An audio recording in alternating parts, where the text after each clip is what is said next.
Ini Indonesia menjadi penyumbang sampah plastik terbesar kedua dunia. Plastik. Iya.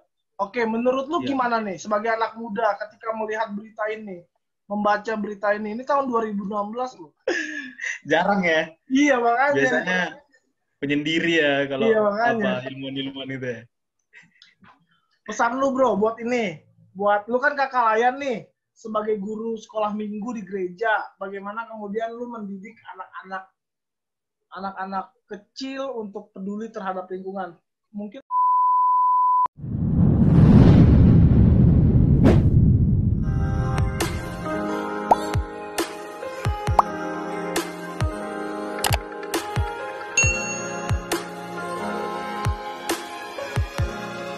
Yoi, Kevin Alexander Girsa. Yoi bro.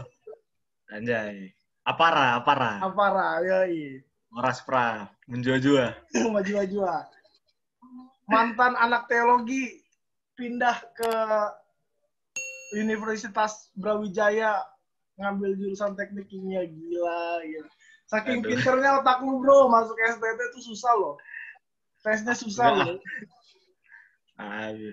Terus kemudian terus ngambil SBM lagi. Gila. Lu seangkatan sama siapa sih waktu di kampus? Sama itu Patrick. Patrick yang mana dah? Kenapa lu ngasihnya Patrick dah?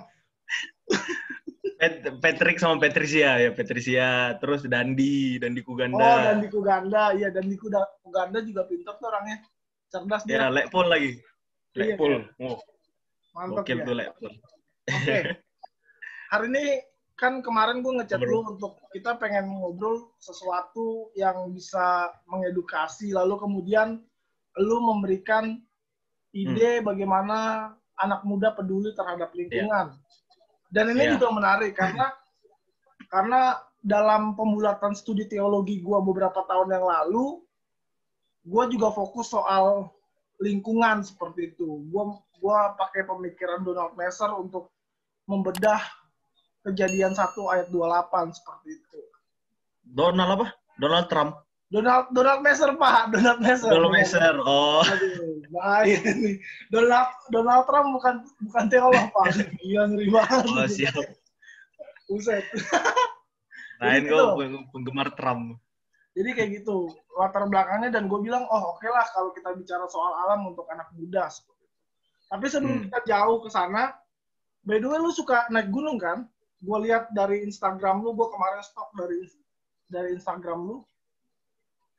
Iya, suka. Itu pertama kali aku langsung jatuh cinta gue naik gunung gitu-gitu. Cuman kampretnya baru sekali kejadian naik gunungnya. Selama ini aku baru sekali. Tapi dari situ banyak pengalaman lah. Tapi gue paling nggak gini ya, gue pernah baca berita lalu punya pengalaman juga.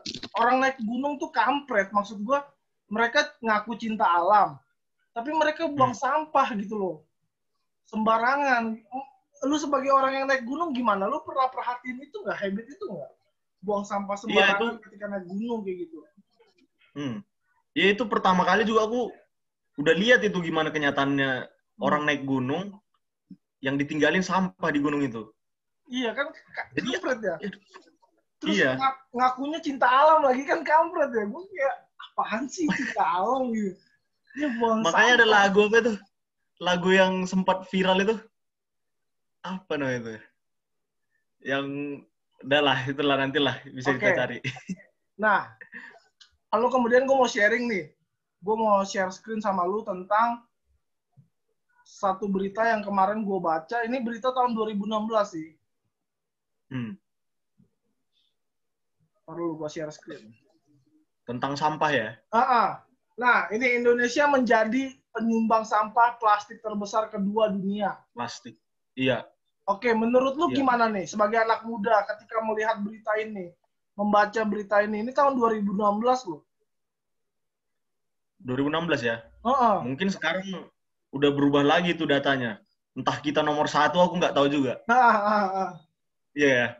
Karena memang dari society kita itu memang kurang, memang kesadaran kita terhadap mengolah sampah kita sendiri itu masih kurang, apalagi sampah plastik. Wow, aku pernah itu pengalaman. Jadi ini kan pas pandemik ya kan. Jadi kita cenderung di rumah aja gitu kan. Nah, aku pernah sebulan, saking parnonya ini ya, keluar takut COVID di Malang, aku sering Gojek jadinya. GoFood gitu-gitu. Nah, sebulan, tahu nggak sampahku banyak kali bro. Sampah, aku sampai heran. Ini styrofoam lah, kan pakai styrofoam, pakai plastik lagi.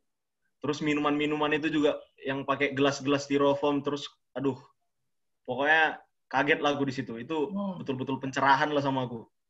Kita harus mengubah mindset kita.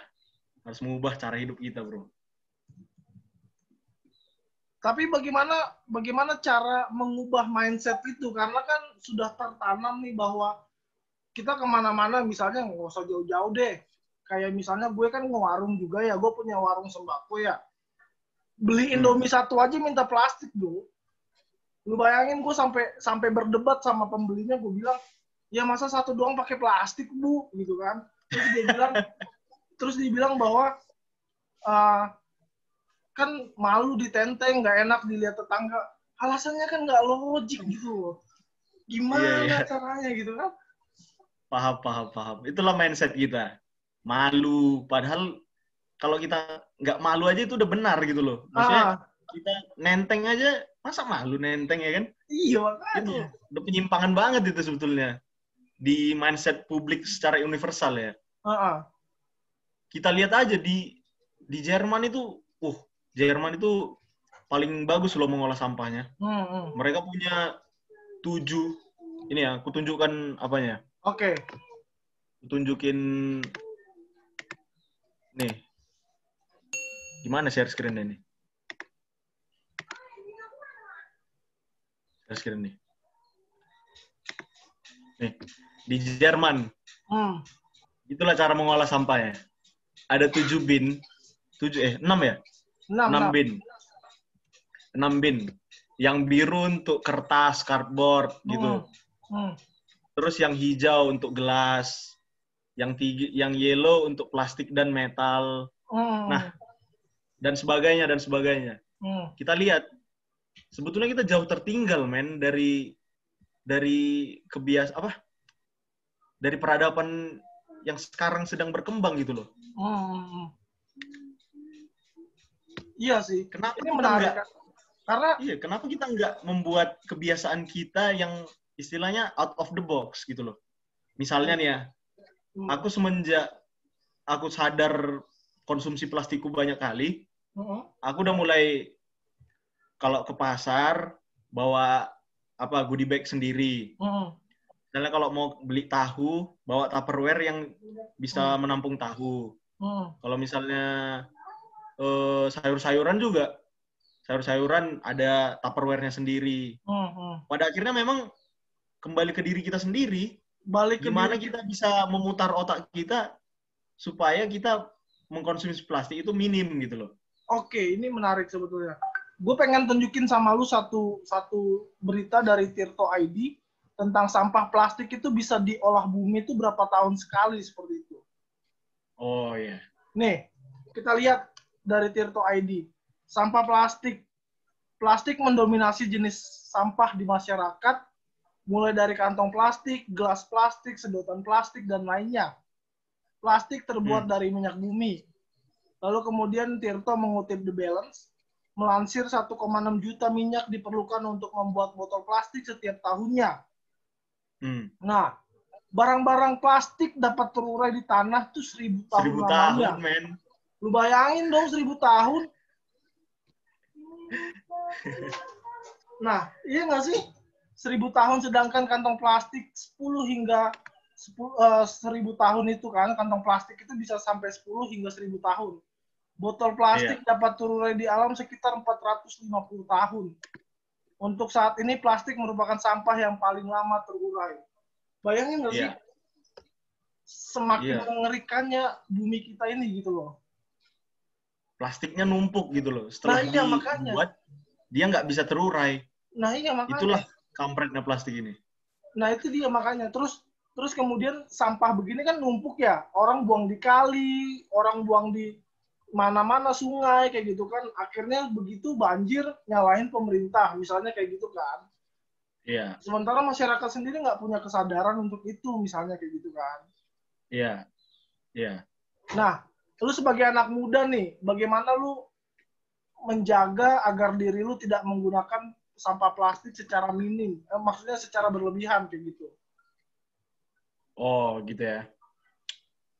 Ya mulai dari kebiasaan-kebiasaan yang tadi gue bilang itu sih. Gunakan bahan-bahan yang bisa digunakan kembali. Misalnya Tupperware. Tupperware untuk minum, air minum, bukannya botol plastik minuman kemasan. Juga untuk misalnya beli deterjen cair. Nah, jangan beli deterjen yang udah ada tempatnya itu, yang keras itu. Beli refillnya, Oke. Itu bisa. Dan juga kita harus memang sebagai milenial harus level up lah dari pendahulu-pendahulu kita. Contohnya nih ya, aku kasih tahu. Aku share screen ya. Udah ke-share belum? Udah. Gila, ngeri banget anak kimia nih. Kampret. Udah ke-share ya? Karena kita banyak bahas plastik, ya udah aku bahas plastik lah ya. Plastik. Nah, di kemasan-kemasan minuman botol itu, kalau kita lihat pasti ada di situ label resin identification. Pernah lihat nggak yang segitiga itu di pantatnya botol itu? Iya. Ada segitiga terus ada nomor.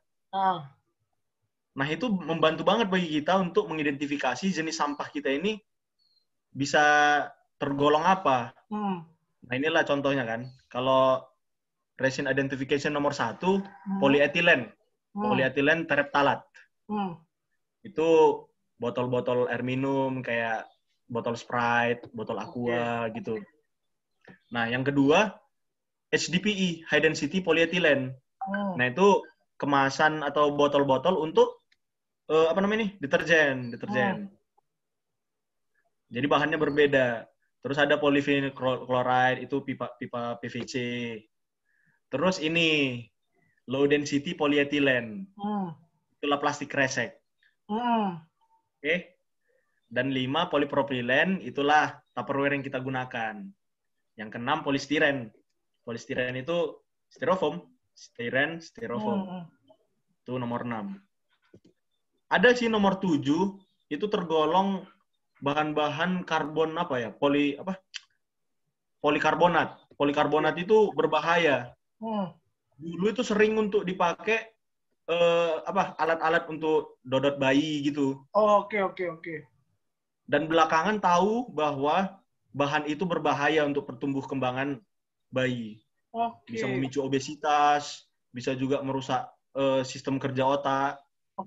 Pokoknya bisa berdampak lah ke perkembangan bayi. Makanya di beberapa negara udah di-ban.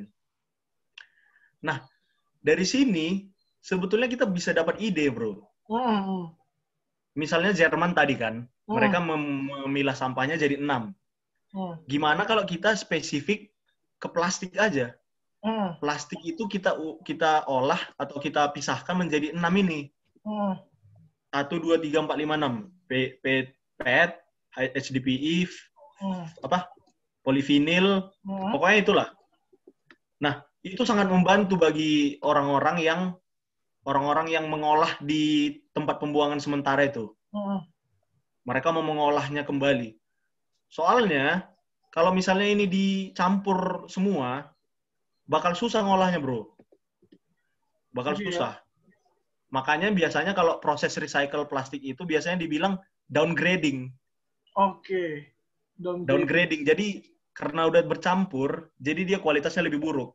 Jadi polyethylene yang nomor 1 ini nggak bisa lagi diubah menjadi polyethylene, di-reuse menjadi polyethylene.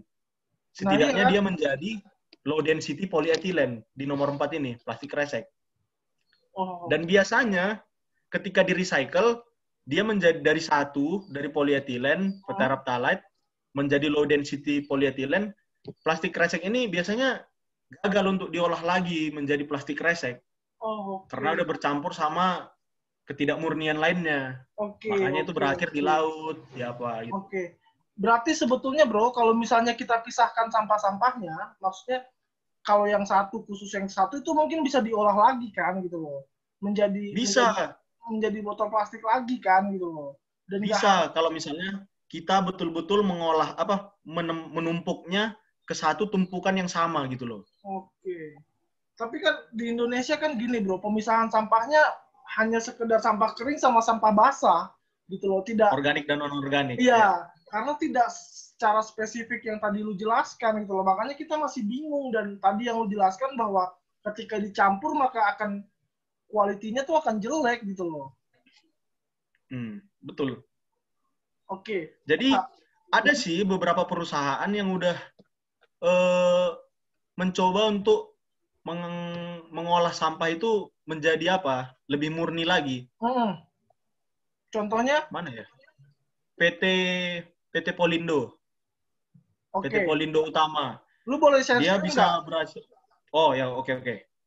Gua share screen ya. Oke. PT Polindo. Nah, PT Polindo ini keren nih PT-nya. Lihat nih. Jadi mereka udah berhasil mengolah plastik PET ini dengan kemurnian yang tinggi. Jadi bisa diubah menjadi fiber grade. Fiber grade itu untuk membuat baju yang polyester. Tahu nggak? Baju berbahan polyester. Yang ya polyester lah pokoknya. Yang enak dipakai itu. Yang enak dipakai. Nah, itu satu. Itu salah satu keberhasilan kita sebetulnya. Tapi masih panjang sih perjalanan kita, bro. Masih panjang. Iya. Untuk ke sana perjalanan kita tentu masih panjang seperti itu. Lalu kemudian perusahaan-perusahaan mana lagi, bro, yang kemudian menerima sampah plastik seperti itu untuk diolah kembali? Untuk itu aku belum searching sih, cuma satu lah yang paling umum ya. Kita lihat kalau misalnya kita ngekos kan sering pakai galon. Nah, galon itu kan nggak langsung dibuang toh. Iya. Galonnya itu kan dicuci. Nah, itulah satu cara untuk mengurangi sampah plastik. Karena galon itu kan tahan lama sebetulnya, jadi harus digunakan kembali. Oke. Sebetulnya sebagai anak muda, apa sih yang perlu kita lakukan untuk mendaur ulang? Apa yang bisa sampah-sampah itu didaur ulang? Misalnya sampah plastik bisa dibuat jadi apa? Atau mungkin sampah plastik bisa dibuat jadi tas misalnya atau apa? Pernah nggak sih lu berpikir kayak gitu? Kita bikin inovasi baru yuk dari sampah-sampah yang ada kayak gitu. Itu aku udah sering sih lihat. Cuma aku pribadi memang belum apalah. Belum cukup fasih lah untuk menggunakan plastik menjadi bahan-bahan karya tangan gitu ya. Tapi kalau aku boleh ngasih saran sih, ya mulailah dengan membuang sampah pada tempatnya. Membuang sampah pada tempatnya, bukan membuang mantan. Itu yang paling dasar, bro. Paling dasar dari segala perjuangan kita dalam menanggulangi sampah ini. Buanglah sampah pada tempatnya. Tapi kan susah, bro. Maksudnya, orang kan males ya. Maksudnya, ini tempat sampah 10 meter lagi nih. Tempat sampah 10 meter lagi. Ya, jajanannya udah habis gitu loh. Jajanannya udah habis, lalu kemudian daripada nih ganggu di tangan, dibuang ke jalan, kan kayak gitu. Iya itu. Apalagi kalau ditambah harus mikir ya kan. Orang Indonesia disuruh mikir, ini sampah organik, non organik, metal, plastik atau apa, bodo amat leng. Syukur dah gue buang ke tempatnya, masih disuruh kan? Mikir lagi. Makanya kayak apa ya? Perjuangan kita tuh untuk mengedukasi sebetulnya butuh effort yang sangat panjang gitu untuk tahu bahwa ini jenis sampah ini, jenis sampah ini, jenis sampah ini seperti itu. Iya. Lalu lu sebagai anak muda nih, bagaimana lu mengedukasi orang tua lu atau keluarga lu untuk tidak membuang sampah gitu? Karena kan otomatis ketika lu mau melangkah keluar, lu mulai dari keluarga lu sendiri dong gitu. Nggak mungkin lu mengedukasi orang tapi keluarga lu tidak teredukasi misalnya. Bagaimana cara lu mungkin bisa membantu orang tua lu berpikir tentang sampah plastik ini? Syukurnya nih ya bro, Kalau keluarga aku ya aku lihat, karena mereka memang juga latar belakangnya petani, jadi memang sampah-sampah organik, kayak daun-daun, kayak sisa-sisa makanan, sisa-sisa ngulitin apel atau apa segala macam gitu, dikumpulin, terus itu difermentasi, terus dijadiin pupuk. Oke. Itu salah satu Ya. cara yang bagus untuk dijadiin. Dan juga, iya. Dan plastik-plastik memang dicuci terus dikumpulin di satu goni. Terus nanti kalau ada tukang ngumpulin sampah, itu dikasih di goni. Digoniin udah. Goni itu apa dah? Karung. Sorry.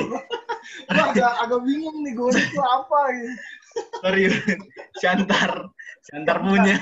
Siantar men, mantap. Goni.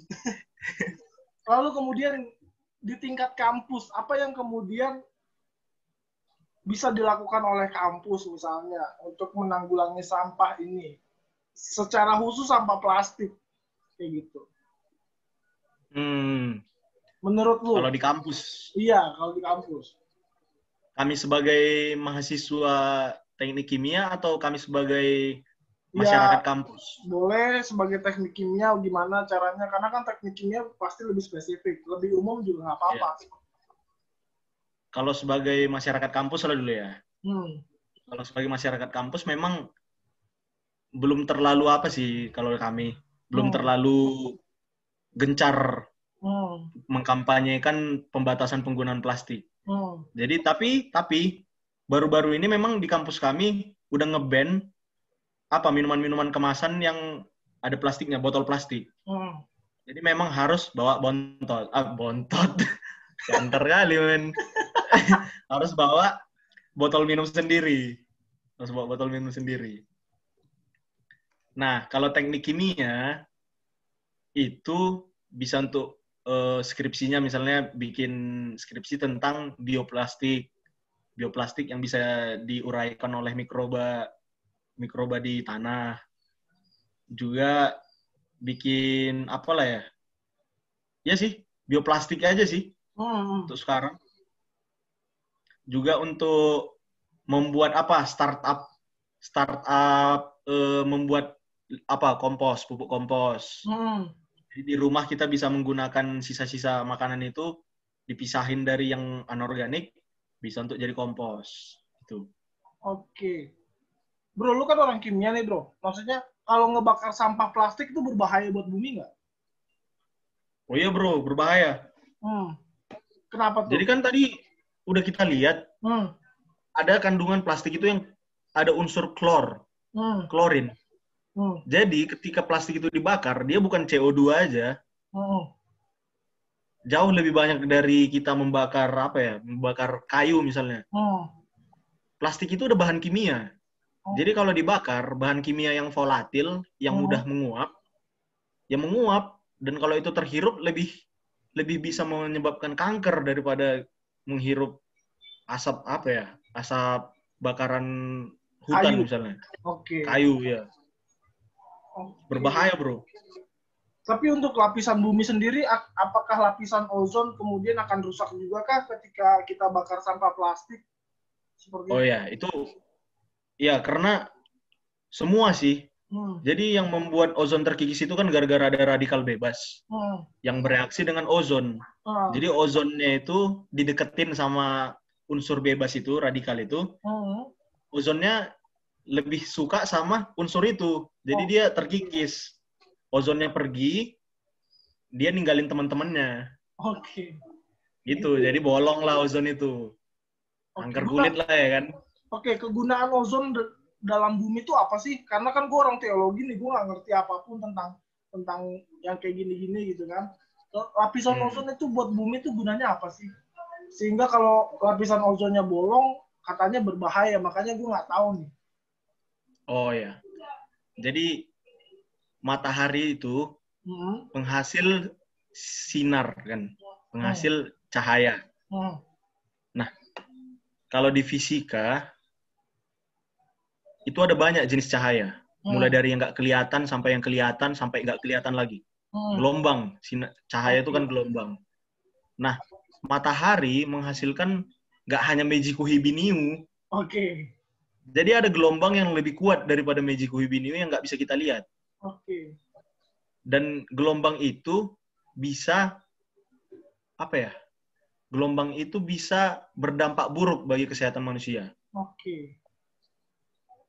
Kalau mau ke penjelasan lebih ilmiah lagi, mau nih? Oh, boleh, silakan. Tubuh kita kan, di dalam tubuh kita kan ada DNA nih. DNA itu sangat rentan kalau misalnya terdorong sama energi yang tipis kayak cahaya, tapi kuat. Jadi kulit kita ini kan ada DNA di sini, DNA semua kan. Kalau misalnya terpapar sama energi yang kuat, gelombang cahaya yang nggak kelihatan itu, gelombang apa? Ultraviolet, UV, DNA-nya bisa bermutasi. Oke. Jadi berubahlah susunannya dan itu yang menyebabkan kanker. Oke.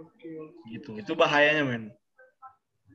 Oke, untuk lapisan ozon sendiri, Bro, gunanya buat bumi apa? Maksudnya apakah ada fungsinya lapisan ozon untuk bumi atau sekedar pajangan doang itu lapisan ozon?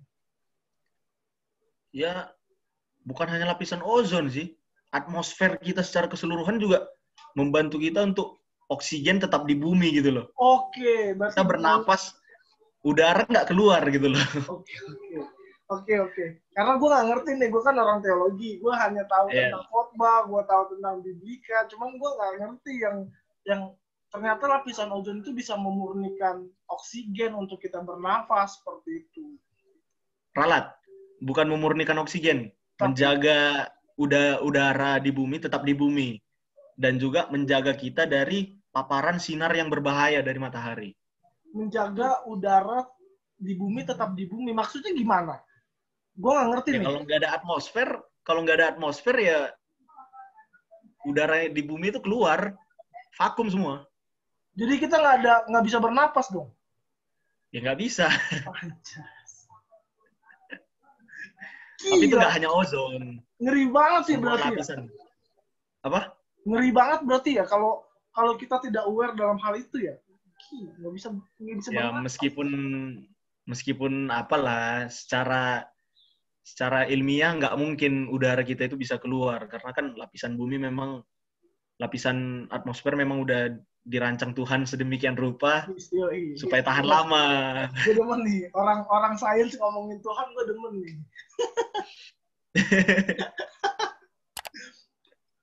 Oke, gue pengen tunjukin satu link tentang sebetulnya kita bisa mengolah sampah plastik tuh dari macam-macam sih. Gue share screen juga. Misalnya ini, lu kelihatan nggak? Nah, kelihatan. Ini bisa jadi pot tanaman gantung yang lucu-lucu kayak gitu. Iya. Terus jadi, wih, keren ya? Jadi mainan robot dong. Wih, aku suka kali bentuknya itu. Makanya kan? Iya. Ini dari botol Aquan nih, warna biru, botol mineral nih. Iya, tutup botol semua tuh ya. Iya kan, botol tutup botol semua kan itu. Mirip kau, Cok. Ih, kampret kau. Terus ini juga nih, jadi tempat pensil dari botol pensil, plastik. Ya. Ini anak sekolah minggu ku suruh gini-gini. Anak sekolah minggumu kau suruh gitu-gitu? Iya, bikin apa, kayak prakarya gini. Oke. Menarik sih kalau indoktrinasi dari awal. Mantap gue demen. Kakak sekolah minggu tuh harus gitu, harus ini mengajarkan hal-hal yang baik gitu kan. Anjay. Ini daur ulang plastik menjadi bunga hias. Anjay udah dilarang ya? Enggak lah. Nah ini keranjang sampah juga bisa loh, jadi keranjang. Daur ulang plastik jadi keranjang sampah. Dari sampah loh padahal itu. Penyimpanan koran, wih keren-keren sih. TikTok, gokil. Itu iklan aja itu. Nah, sama terakhir sih bro. Apa? Yang aku lihat ya, kalau seandainya perusahaan ini perusahaan minuman ya tentunya ya, khususnya bukan tentunya. mereka punya inisiatif untuk membuka spot-spot untuk mengambil kembali botol mereka, spot-spot misalnya supaya mereka bisa mendaur ulang. Jadi kita nanti ngumpulin di goni, di karung, terus kita kasih ke mereka. Supaya mereka pakai lagi. Itu sebetulnya salah satu cara yang efektif loh. Kalau seandainya mereka mau. Tapi kan pada nyatanya belum sampai ke sana, bro. Maksudnya masih butuh waktu yang panjang seperti itu. Iya, teknologi kita juga masih belum memadai. Banyaklah variabel, kompleks. Kompleks sebetulnya, karena yang penting itu sebenarnya kesadaran. Kalau masyarakatnya sudah sadar bahwa teknologi itu akan berkembang secara sendirinya. Masalahnya adalah perkembangan teknologi yang masif, tapi masyarakatnya masih belum siap untuk menggunakan teknologi yang besar ini gitu loh. Inovasi yang besar ini gitu loh. Iya. Sehingga dan kita lihat juga kan, justru negara-negara yang berhasil memelihara lingkungannya, itu justru negara-negara itu yang memiliki teknologi yang paling tinggi kan. Nah, Jerman, Jepang, tapi kan Korea. Itu disokong dengan edukasi yang pemerintah Jerman lakukan gitu. Baik penerapan sanksinya. Di Singapura tuh kalau buang sampah plastik ketahuan, itu bisa bayar 5 juta loh, bro. Satu sampah plastik aja. Itu bisa bayar 5 juta loh. Coba itu diterapkan di Indonesia. Bisa miskin kita. Karena tiap hari buang sampah. Memang penduduk di Singapura kan dikit, jadi mudah dimonitor. Kalau Indonesia susah sih. Banyak gitu. Ya. Harus bener-bener apalah, gotong royong. Gotong royong, kita kan punya moto gotong royong sebetulnya. Iya, makanya itu. Sebetulnya tinggal kita terang aja buat gotong royong. Dari situ sebetulnya. Kita udah punya budaya sebetulnya. Menarik tinggal sih, menghidupkannya aja. Tinggal ini aja, tinggal menyalakannya aja. Oke, mungkin apa yang bisa lu berikan pesan untuk anak muda, baik kuliah ataupun anak muda yang saat ini tidak aware dengan penggunaan plastik ataupun sampah plastik ini. Kita secara spesifik ngomongin sampah plastik ya, karena ngomongin sampah yang begitu luas juga banyak banget kan. Tapi dimulai dari plastik. Karena misalnya kita minum di Starbucks misalnya, sedotannya aja itu udah ada plastiknya, bro. Iya. Tapi kan Starbucks kemudian punya mekanisme untuk mendaur ulang lagi kan. Kalau Starbucks punya gitu. Jadi setiap kita minum di Starbucks, gelasnya itu ditaruh di tempat sampahnya Starbucks, nanti mereka akan daur ulang lagi gitu loh. Iya. Kayak gitu. Apa pesan lu buat anak muda nih, bro? Untuk peduli sama lingkungan agar tidak buang sampah. Pesanku buat anak muda, pesan ya? Sorry. Bentar. Mikir dulu. Pesanku buat kita milenial. Otomatis kita inilah penerus dari pendahulu-pendahulu kita. Mantap. Jadi kita harus level up. Kita harus level up. Kita harus mulai berpikir lebih kritis dalam mengurus sampah kita. Jangan salahkan siapa-siapa. Jangan salahkan siapa-siapa. Yang harus kita ubah adalah diri kita sendiri. Coba mulai dari diri kita sendiri untuk memilah-milah sampah kita. Untuk mengurangi apalagi. Harus kita kurangi sampah yang kita produksi dengan cara menggunakan plastik-plastik yang bisa digunakan kembali, misalnya Tupperware, untuk minum, untuk belanja, untuk beli tahu, untuk beli tempe, untuk beli sayur, masukkan ke Tupperware, masukkan ke plastik resek yang bisa digunakan kembali. Nah, nanti kalau misalnya udah berhasil itu, kita bisa bergerak lebih jauh lagi. Kita bisa bekerja sama dengan perusahaan-perusahaan untuk mengolah sampah-sampah mereka. Karena yang memproduksi sampah mereka, dan mereka juga lebih bertanggung jawab dengan sampah mereka, dengan bantuan kita. kita membantu mereka juga. Karena itulah artinya gotong royong kan? Wis mantap. Orang kimia ngomongin gotong royong nih mantap nih, gue suka banget nih.